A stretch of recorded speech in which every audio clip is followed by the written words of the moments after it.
오늘 말씀은 예레미야 51장 1절로 10절의 말씀을 통해서 여호와의 일을 선포하자라는 제목으로 은혜를 나누고자 합니다.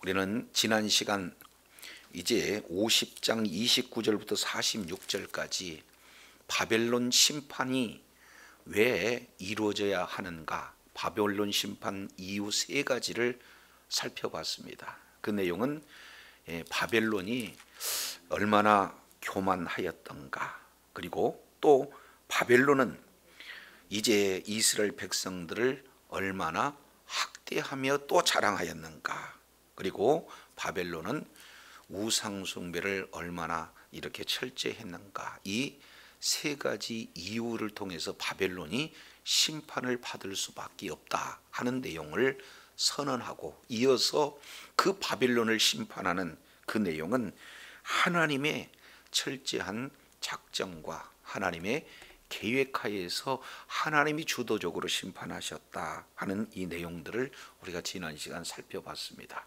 이제 오늘 본문 예레미야 51장 이 내용을 통해서 보면은 이제 심판이 어떻게 이루어지는가, 그 하는 심판의 문제, 그리고 심판을 받는 그 내용은 곧 이스라엘 선민의 회복이 되어진다 하는 큰 두 개의 주제가 오늘 본문을 통해서 이렇게 말씀을 하고 있습니다. 그래서 1절부터 4절까지 이 내용을 통해서 보면은 이제는 하나님께서 이방 세력을 통해서 바벨론을 심판할 것에 대한 선언을 말씀을 하고 있다면, 5절부터 10절까지 이 내용을 통해서 바벨론 심판은 곧 선민의 회복이다.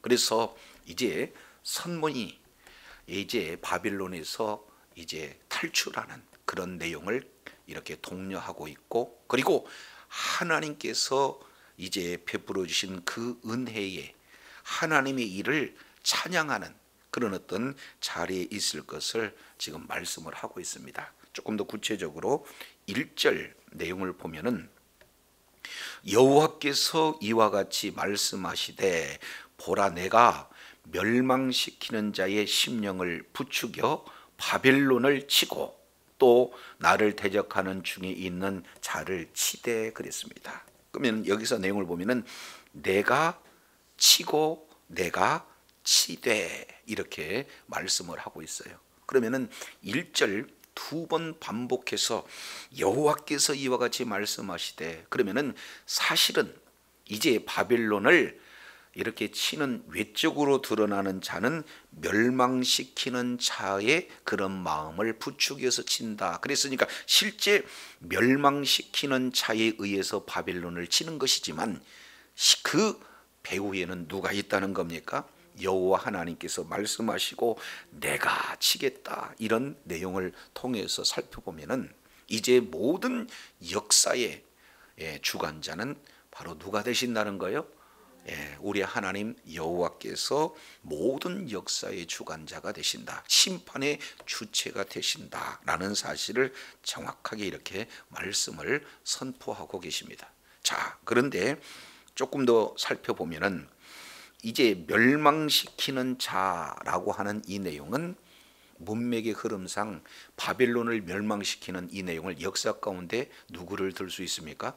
메대 바사의 그런 연합군을 들 수가 있어요. 그러니까 메대 바사가 바벨론을 치지만 실제는 그들은 하나님의 심판의 도구에 불과하고 하나님께서 바벨론을 심판하시는데, 자, 그들을 어떻게 말씀을 하신가 봤더니 이렇게 표현을 하죠. 내가 멸망시키는 자의 심령을 부추겨, 이렇게 지금 표현하고 있습니다. 그러면 하나님께서 마음을 부추긴다, 이 내용은 좀 부정적인 측면이잖아요. 그래서 예전 성경이 이렇게 조금 더 맞는 표현 같아요. 그래서 마음을 일으켜라고 하는 이 내용이 이제 조금 더 올바른 번역이겠다, 이렇게 보여집니다. 왜냐하면 여기에서 마음이라고 하는 이 내용은 원문 그대로 보면은 루아흐라고 그래요. 그러니까 루아흐는 마음으로도 번역이 되지만 바로 영을 얘기하고도 있고 또 바람을 얘기하고 있어요. 그러니까 루하흐 그러면 호흡 떼지는 바람, 또 하나는 이런 마음, 이렇게 번역을 할 수가 있는데, 멸망시킨 자의 마음을 부추겨 라기보다는 원문 그대로 본다면은 멸망시키고자 하는 그런 이 마음이 아니라 여기는 뭘로 번역이 맞냐면은 바람으로 번역하는 것이 맞아요. 왜 그러냐면 2절 보세요. 내가 2절입니다. 타국인을 바벨론에 보내어 뭐를 한다?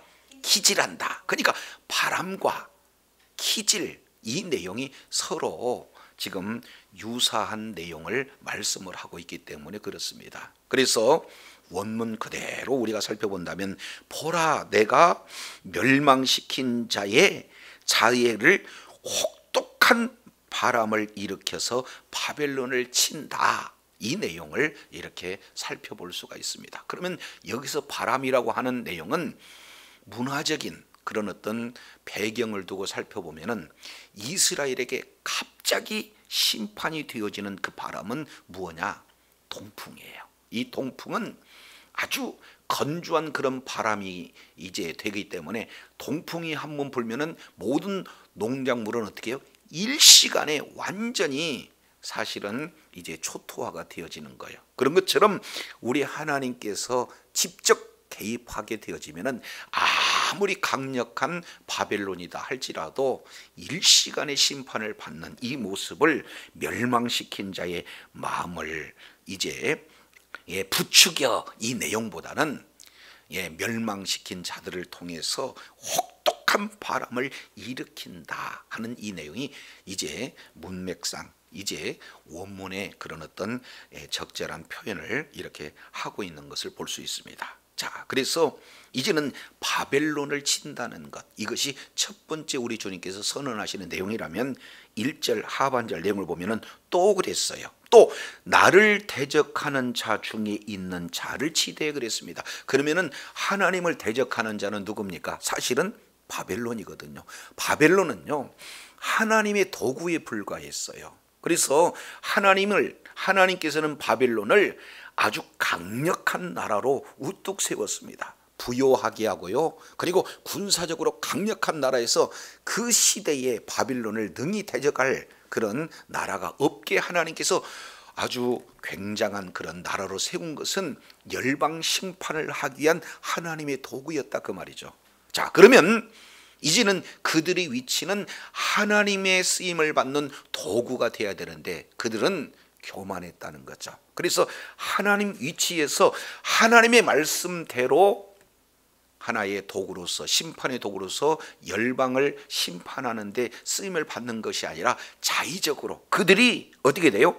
자기의 지위를 망각하고 독자적으로 하나님과 견주어 보려는, 그리고 이제 하나님의 뜻보다는 자기 의지대로 심판을 했다 하는 이 내용이 이제 하나님을 대적했다 하는 그런 첫 번째 내용이에요. 그러나 조금 더 궁극적인 내용은 실제 이제 열방 심판의 도구도 되지만 이스라엘 백성, 바로 선민들을 이제 이렇게 뭡니까? 하나님께로 되돌이켜오는 하나의 막대기 역할, 도구 역할이에요. 그런데도 그들은 이제 선민을 아예 죽이려고 작정하듯이 이렇게 징계하는 그런 내용은 결국 누구를 대적하는 결과가 되어졌습니까? 하나님을 대적하는 그런 결과가 되어졌어요. 그래서 1절 하나님께서 직접 말씀하시는데 내가 바벨론을 친다, 그리고 내가 바벨론 그 심판받을 장에 처하는 모든 자들을 치겠다, 이렇게 말씀하고 있어요. 여기서 이제 한 가지 놓쳐서는 안 되는 것은요, 바벨론만 치는 것이 아니라 바벨론을 속한 모든 자들을 친다는 겁니다. 거기에 때로는요 군사적으로 바벨론을 도와 이렇게 함께 전쟁을 참여하는 용병들도 여기에 포함될 수도 있지만, 그 바벨론의 그 강력함 때문에, 바벨론의 풍요 때문에 그러한 바벨론의 가치와 이제 맞는 모든 백성들을 다 포함하고 있다라는 사실을 이렇게 살펴볼 수 있어요. 그래서 하나님은 바벨론뿐만 아니라 바벨론과 함께 거하는, 바벨론과 가치를 공유하는 모든 자들을 하나님께서 직접 이방인을 통해서, 구체적으로 본다면 메대와 바사를 통해서 하나님께서 친히 치시겠다, 지금 이 내용이 선언되고 있습니다. 자, 2절 보세요. 2절, 이것은 조금 관점을 달리해서 2절에 말씀을 하십니다. 내가 타국인을 바벨론에 보내어 키질하여 그의 땅을 비게 하리니 재난의 날이 그를 에워싸고 치리로다 그랬는데, 거기에 타국인 앞에 풋노트 1번 기록되고 있죠. 가서 보니까 뭐라고 했습니까? 키질하는 자들. 그러니까 내가 키질하는 자들을 바벨론에 보내었다. 그래서 키질하는 자들을 통해서 키질을 한다. 자, 이게 동풍이 부는 것과, 그리고 그 동풍에 의해서 키질을 하게 되어지면 그 다음부터 결과가 어떻게 나타난가를 자세히 지금 추수의 상황을 비춰서 바벨론 심판에 대한 내용을 말씀하고 있어요. 우리가 잘 알겠지만 이 키질이라고 하는 내용은 이제 곡식을 추수하고 난 다음에 알곡과 쭉쭉정이를 분리하는 그런 작업 아니겠습니까? 그래서 동풍이 날라오는 그곳에 키질을 진행할 때 알곡이 과연 얼마나 이렇게 이루어지는가 봤더니 뒤에 2절 중반절에 보니까 그 땅이 알곡이 있다는 거예요. 그 땅에 아예 아무것도 없는 텅 빈 상태라는 겁니까? 텅 빈 상태예요. 세상에 수많은 사람들은 바벨론의 그 강력함, 바벨론의 부요함, 이것이 그들의 부러움이 돼서 그것이 마치 알곡인 양 그들의 그런 어떤 가치를 공유하게 되었다는 거죠. 그런데 막상 우리 하나님께서 이제는 동풍을 불어서 키질해 본 결과 알곡은 있는 거예요, 없는 거예요? 다 없는 겁니다.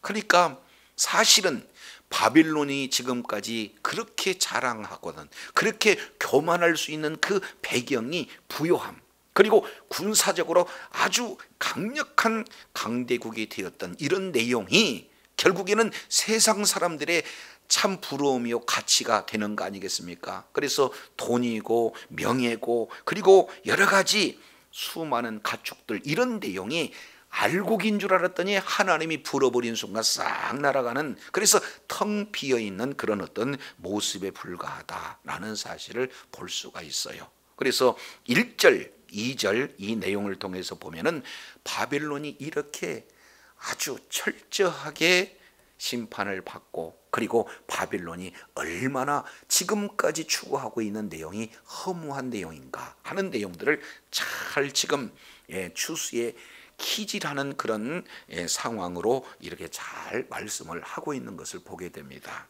자, 그런데요 3절 보시겠습니다. 활을 당기는 자를 향하며 또 갑옷을 입고 일어선 자를 향하여 쏘는 자는 그랬습니다. 그러면은 이 바벨론의 군사력에 대해서 지금 두 가지로 이렇게 표현해요. 활을 당기는 자들이 있다는 것, 그리고 갑옷을 입고 일어선다는 것. 그러니까 바벨론은요 굉장한 군사적인 우위에 있다는 거 아니에요? 근데 그들을 향해서 쏴라.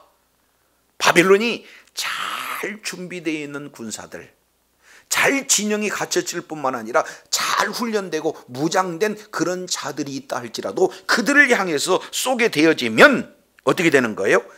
장정들을 아끼지 말고 그 군대를 진멸하라. 그러니 아무리 군사적으로 이제 아주 강건한 그런 바벨론이다 할지라도 진멸의 대상이 된다는 것을 이렇게 잘 표현을 해주고 있어요. 그 참상이 4절에 이렇게 기록되고 있습니다.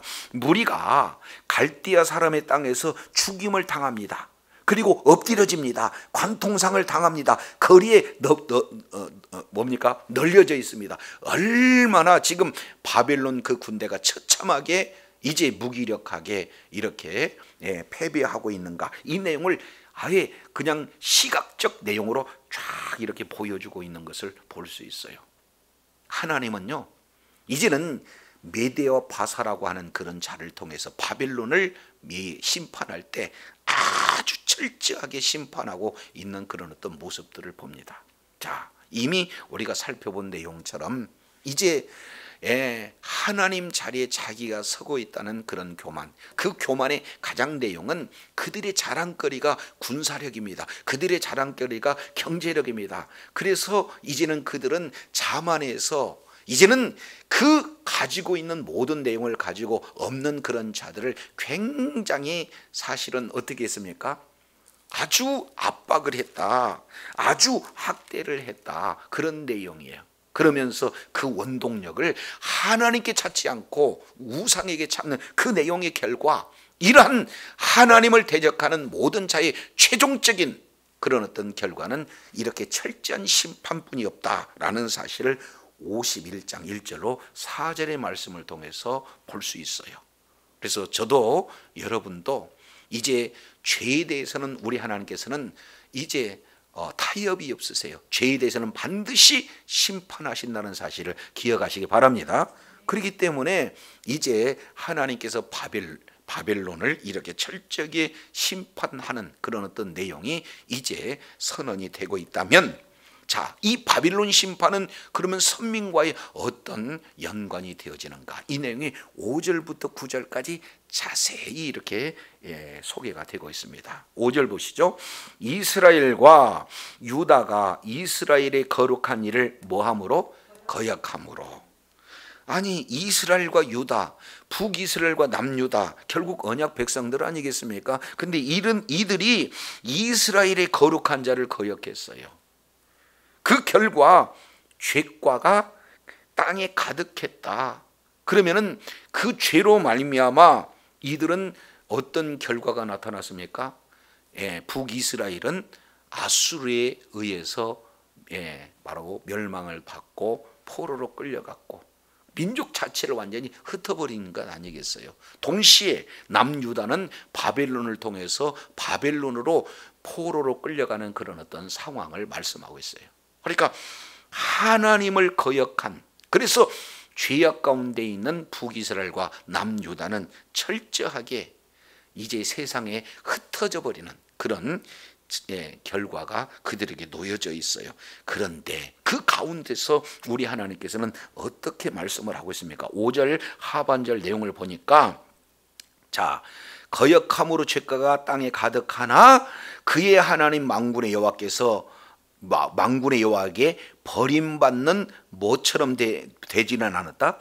버림받는 호라비와 같이 되지는 않았다. 그런데 여기서 호라비 이 내용보다는 사실은 과부 이런 표현이 원문에 가깝습니다. 왜냐하면 자, 출애굽기 19장 시내산 언약의 내용을 통해서 이 부분을 바로 예레미야 선지자는 우리가 이미 살펴봤듯이 출애굽에서 이제 언약을 맺었을 때 그 언약은 나는 너희의 하나님, 너희는 나의 백성, 이런 어떤 부분을 말씀을 하고 있잖아요. 근데 이 부분에 대해서 하나님이 친히 이스라엘의 남편이 되시고, 그리고 이스라엘은 하나님의 뭐가 됐어요?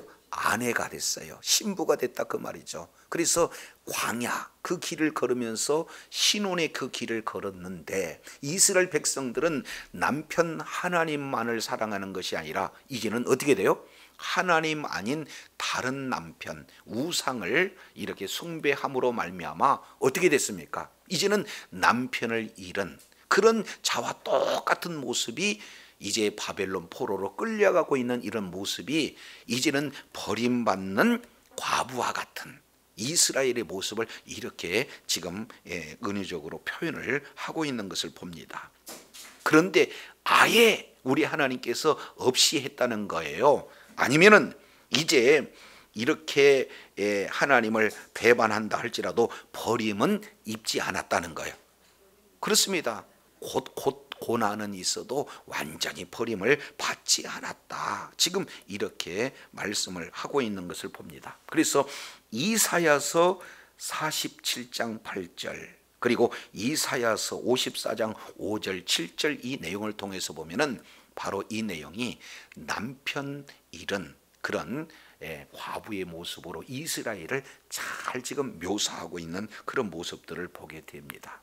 자, 그런데 하나님께서 이러한 하나님을 이제 거역함으로 죄를 이제 짓고 그 죄에 대한 대가가 결국엔 바벨론 포로로 끌려갔지만 그것이 끝이 아니라는 것, 버림을 아예 받지 않았다는 것. 그래서 우리 주님께서 6절 이 내용을 우리 주님께서 지금 말씀을 하고 있어요. 자, 6절 우리 한번 다 같이 읽겠습니다. 시작. 바벨론 가운데서 도망하여 나와서 각기 생명을 구원하고 그 죄악으로 말미암아 끊어짐을 보지 말지어다. 이는 여호와의 보복의 때니 그에게 보복하시리라. 하나님의 명령 세 가지 내용이 소개가 되고 있어요. 첫 번째, 하나님은 바벨론 가운데서 첫 번째입니다. 도망하여 나와라. 이것이 첫 번째 명령. 두 번째는 이제 각각 생명을 구원하라 하는 내용이 두 번째 명령. 그리고 세 번째 명령은 그 죄악으로 인하여 끊어짐을 보지 말아라. 이 내용이 세 번째 명령이에요. 두 가지는 부정적이지만 그 중심에 하나님의 긍정적인 명령으로 지금 세 가지 명령을 이렇게 말씀을 하고 있습니다. 바벨론, 그러면은 실제 문자 내용으로 본다면은 바벨론, 이스라엘 백성들을 포로로 끌고 갔던 그런 하나님의 심판의 도구였던 그 바벨론을 말하기도 하지만 실제 이 바벨론은 누굽니까? 무엇을 의미합니까? 이 세상을 의미해요. 그래서 이제는 하나님의 그 언약의 백성들을 여전히 학대하고 있는 이런 어떤 세상의 모습을 바벨론으로 이렇게 묘사하고 있어요. 그래서 이 세상은 반드시 우리 하나님께서 뭐 하신다는 것? 심판하신다는 것. 그래서 그 세상 속에서 다 지금 도망해 나와라 하는 것이 우리 주님께서 첫 번째 세상 심판하시면서 회복에 대한 첫 번째 명령을 이렇게 말씀을 하고 있는 것을 보게 됩니다. 이 내용은 50장 8절 이 내용이 우리가 이미 살펴봤어요. 너희는 바벨론 가운데서 도망하여 나오라. 갈대인의 땅에서 나오라. 때에 앞서가는 수염소 같이 하라. 그러니까 수염소와 그리고 또 뭡니까? 여러 가지 양떼들하고 같이 섞여 있을 때 수염소는 성격이 굉장히 급하기 때문에 모든 것보다 먼저 앞에 뛰어나온다는 거예요. 그런 것처럼 바벨론에서 가장 먼저 이제 적극적으로 지금 도망해 나와라 하는 내용을 이미 예레미야 선지자를 통해서 말씀을 하고 있어요. 그리고 6절 내용을 보니까 다시 한번 바벨론에서 도망하라 이 내용이에요. 그리고 이것이 너무 중요한 내용이기 때문에 51장 우리 45절과 한 장만 넘겨서 보겠습니다. 내 백성아 너희는 그 중에서 나와라. 그리고 각기 나 여호와의 진노에서 스스로 구원하라. 그러니까 바벨론에서 나와라고 계속해서 반복적으로 우리 주님이 말씀을 하고 있는 것을 볼 수 있습니다.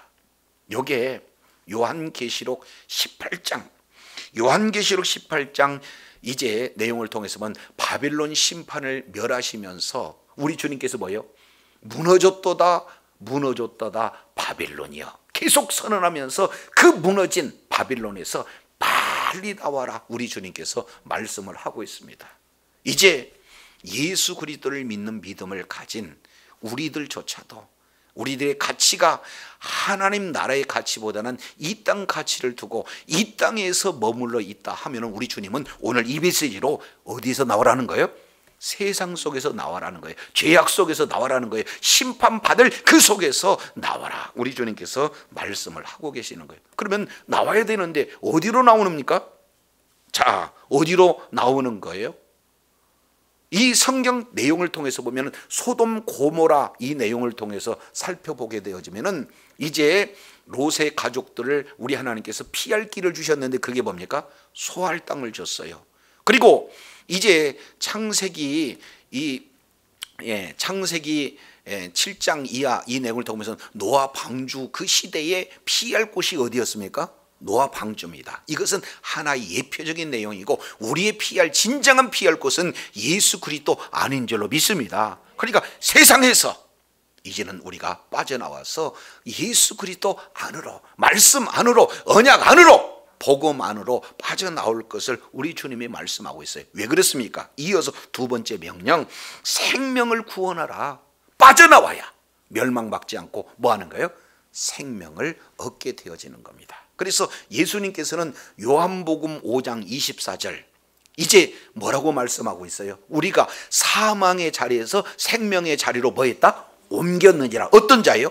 예수 그리스도를 믿는 믿음을 가진 그런 자들을 우리 주님께서는 사망에서 생명으로 이미 자리를 옮겼다, 이렇게 말씀을 하고 있습니다. 그래서 요한복음 3장 17절 이하, 이제는 예수님을 믿지 않으면 이미 심판받은 거예요. 그리고 예수 믿는 믿음을 가지냐면 심판을 받지 아니하고, 우리 주님이 말씀하고 있어요. 영원한 생명이 어디 있습니까? 예수 그리스도 안에 있어요.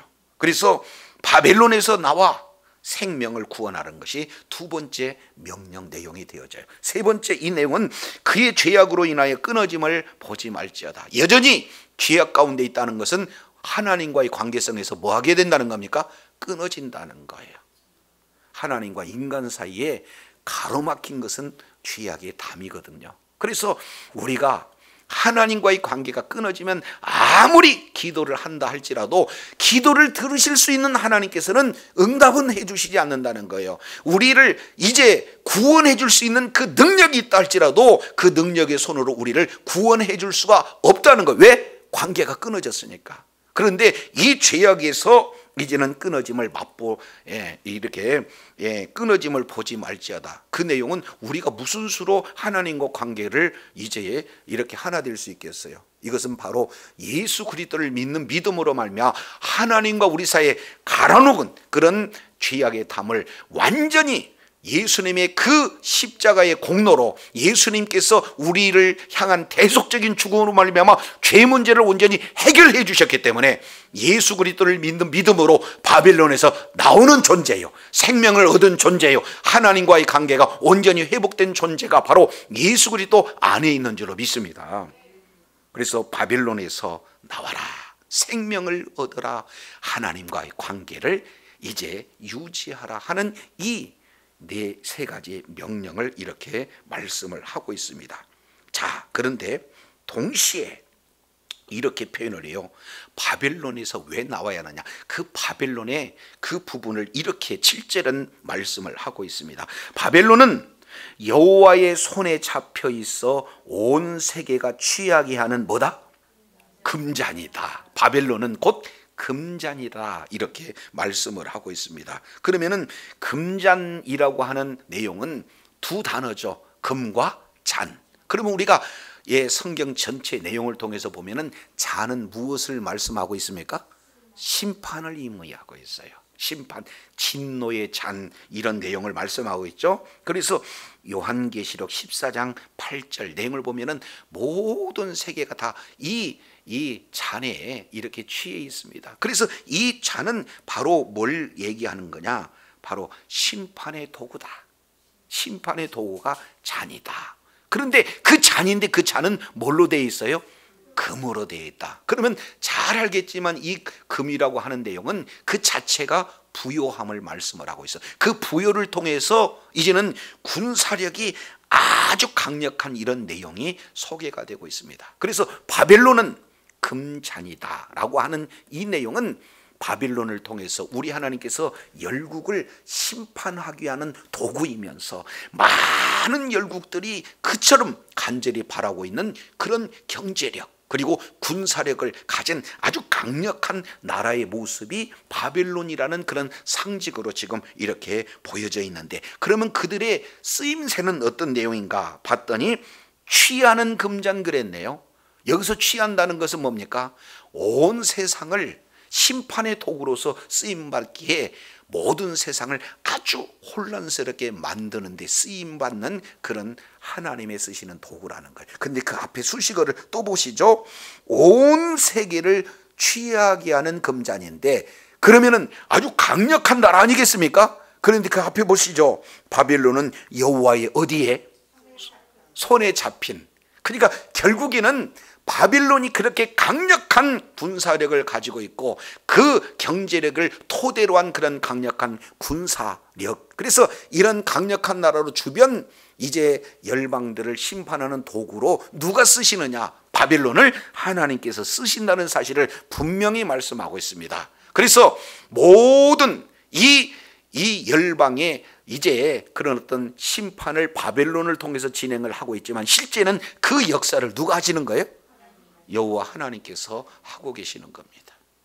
오늘날 우리가 뭔가 있는 그 장소에서 열심히 하기 때문에 그 열심히 한 대가로 뭔가 결과물이 나온 것 같은데, 하나님께서 건강 주시지 않으면, 하나님께서 환경 열어주시지 않으면, 하나님께서 지혜 주시지 않으면 우리의 노력도 사실은 수포로 돌아가는 거거든요. 그래서 각각 우리 있는 그 위치에서 하나님 없이 내가 뭔가 한다는 것은 무척 교만한 내용입니다.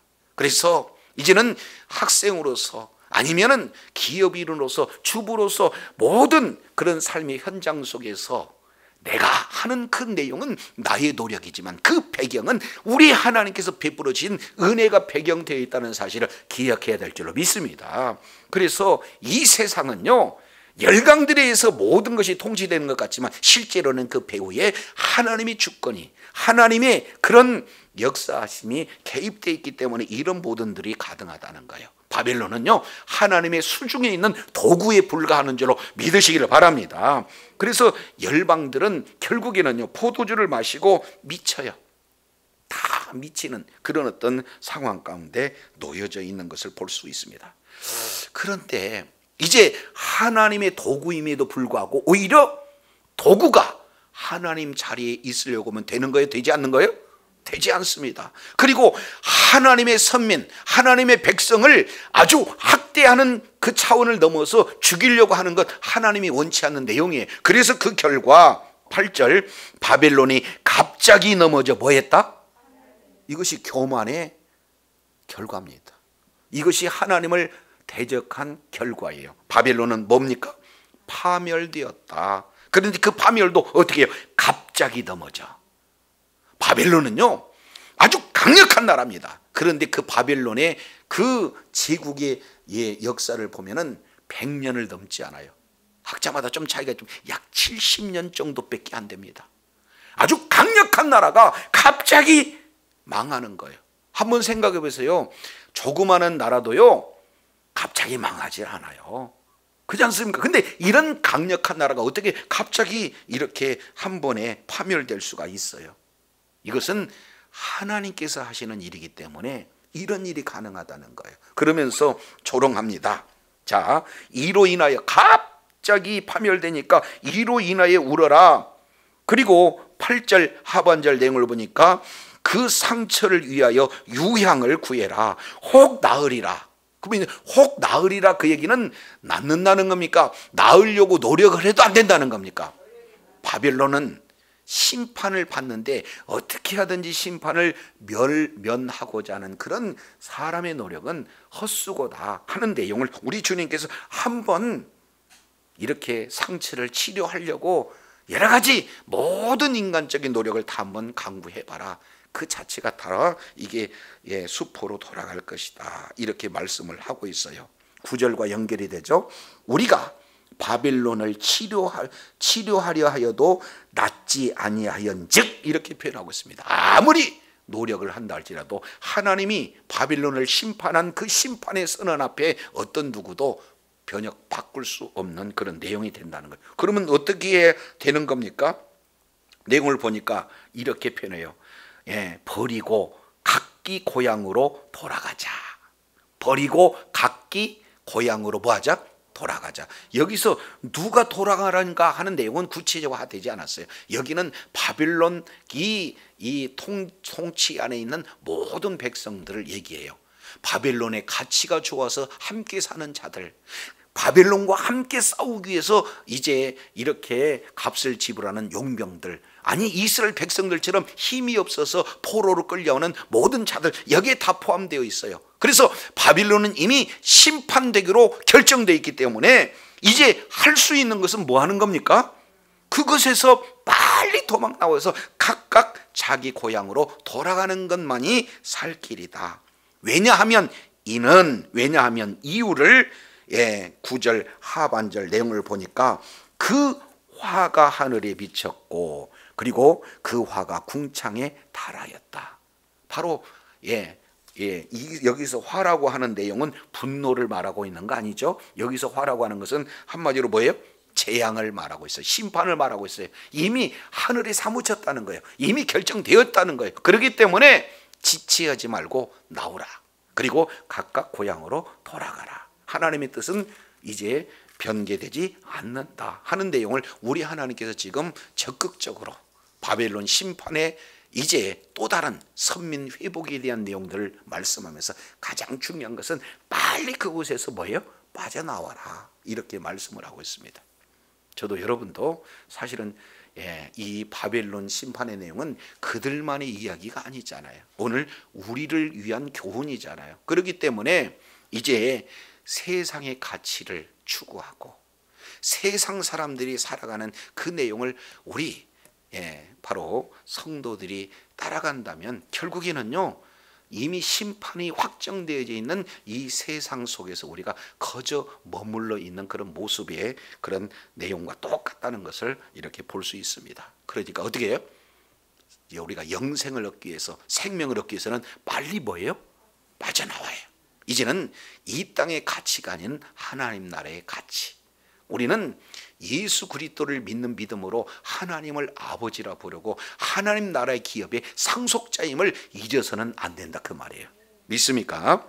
자, 이 내용을 지금 말씀을 하고 있으면서 자 51장에 이렇게 말씀을 합니다. 자 10절이에요. 이 내용은 바로 결론적인 부분이 되어지는 거죠. 자, 우리 10절 우리 다 같이 한번 읽습니다. 시작. 여호와께서 우리의 공의를 드러내셨으니 오라 시온에서 우리 하나님 여호와의 일을 선포하자. 어디에서? 시온에서. 이미 바벨론에서 하나님의 말씀에 순종해서 바벨론에서 빠져나와서 이제는 어떻게 해요? 시온에서 우리 하나님 여호와의 일을 찬양하자는 거예요. 선포하자는 거예요. 이것이 우리 주님께서 지금 우리들에게 요구하고 있는 내용입니다.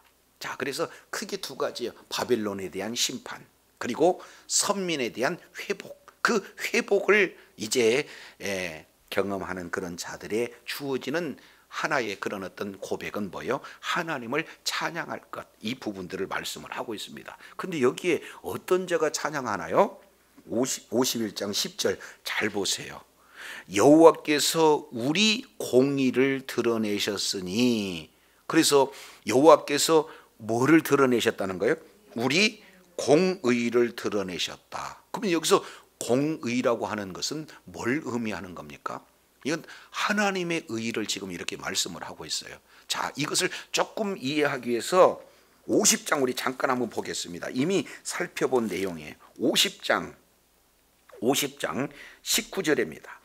이스라엘을 다시 그 목장으로 돌아오게 하리니 그가 갈멜과 바산에서 먹을 것이며 그 마음이 에브라임과 길라산에서 만족하리로다. 돌아오면 먹고 만족한 그 환경이 열린다는 거죠. 나 여호와가 말하노라. 그날 그때는 이스라엘의 죄악을 찾을지라도 없겠고 유다의 죄를 찾을지라도 발견하지 못한다. 이스라엘 백성들의 죄를 우리 하나님께서 뭐 하시겠다는 거예요? 기억하지 않는다. 그러면 여기서 한번 생각해 봐요. 아니 그들이 진짜 죄가 없어서 기억을 한다는 거예요? 기억을 안 하신다는 거예요? 찾지 못한다는 거예요? 아니라는 거예요. 하나님께서 뭐예요? 죄가 없다라고 인정해 주는 그 자체가 우리들에게 뭐가 되는 거예요? 공의가 되는 거예요. 자, 이 내용은 신약 성경 그대로 우리 주님이 지금 말씀을 하고 있습니다. 우리 한 군데 찾아보겠습니다. 갈라디아서 2장이에요.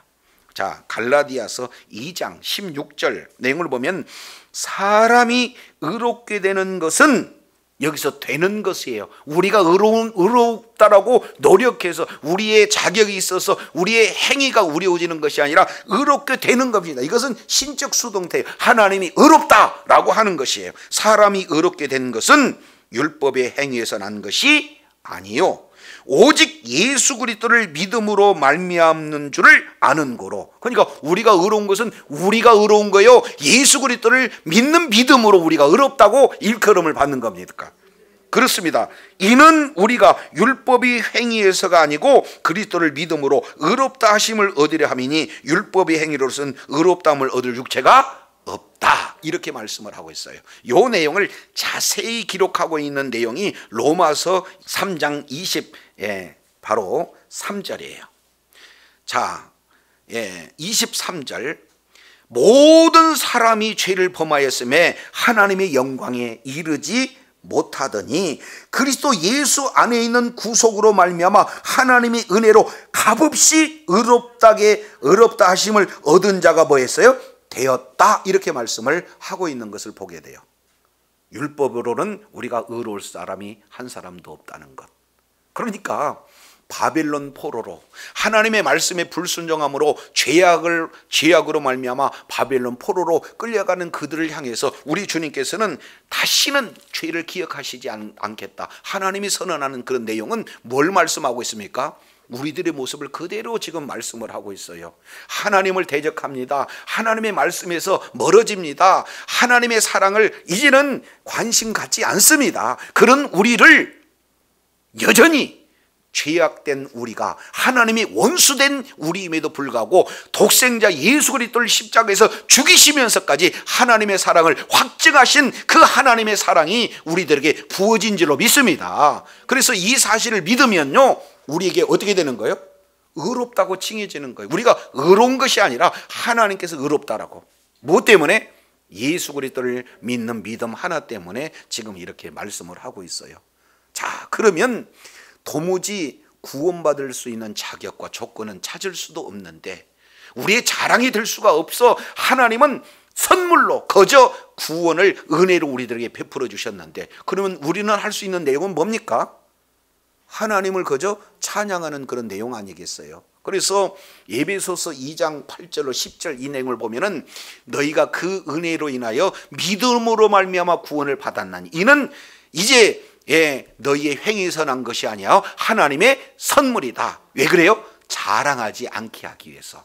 그러면 이런 구원받는 은혜 가운데 있는 자는 창조의 목적으로 선한 일을 행하기 위해서 우리 주님께서 이런 일을 베풀으셨다라는 사실을 볼 수가 있습니다.